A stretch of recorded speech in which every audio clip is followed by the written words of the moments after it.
Hi guys! Welcome again to our new episode of cooking.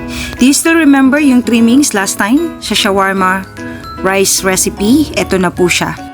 Gagawan po natin siya ng isang masarap na dish. Kasama ng sibut, pakukuluan natin sila in slow heat up until yung beef na litid ay maging tender. After that, we set it aside. Silipin natin ang mga kailangan flashing on your screen.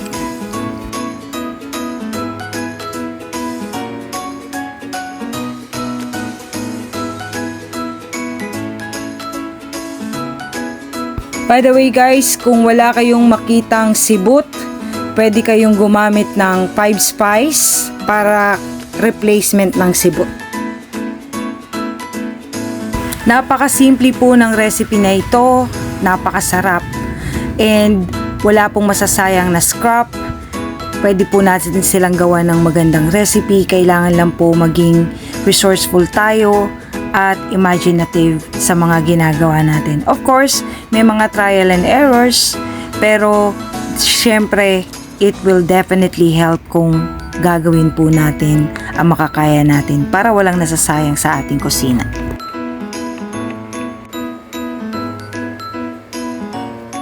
Sa ating pot na may kaunting mantika, maggisa tayo ng bawang hanggang sa maging mamula-mula ang kanyang kulay. Pagkatapos nito, idagdag naman natin ang ating sibuyas at isusunod natin ang ating luya maya-maya ng kaunti.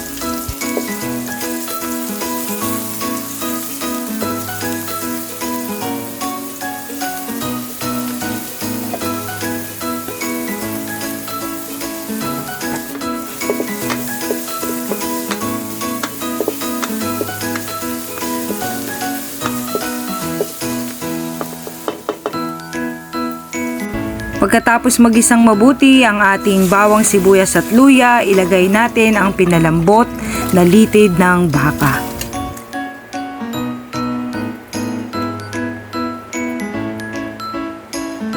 Makaraan, haluin ng bahagya at pagkatapos atin po itong takpan para kumulo.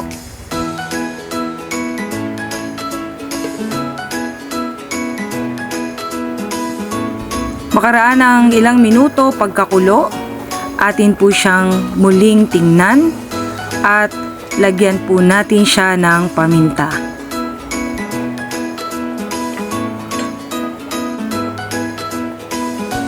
Pagkahalo ng paminta, lagyan natin siya ng isang nor beef cubes. Isunod natin ang katamtamang dami ng oyster sauce sa ating sabaw at isunod naman ang toyo.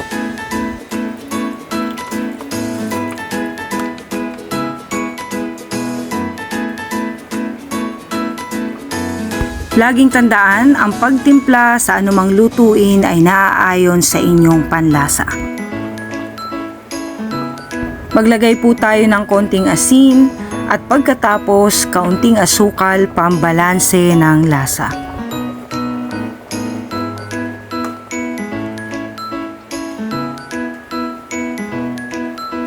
Pagkatapos, lagyan po natin ng dahon ng celery, pandagdag ng linamnam ng ating sabaw.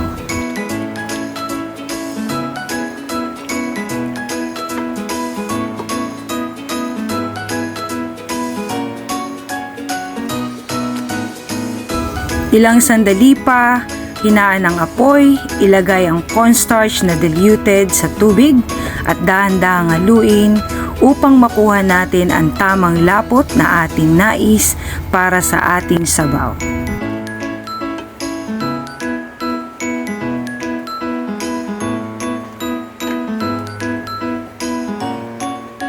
Tuloy ang halo at pakuluan ng bahagya.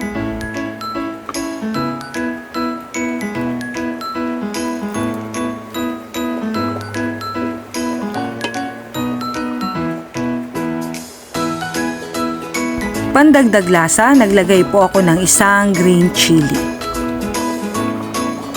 Pagkaraang makuluan, nakuha ang tamang lapot pwede na nating ihanda ang ating masarap na pares.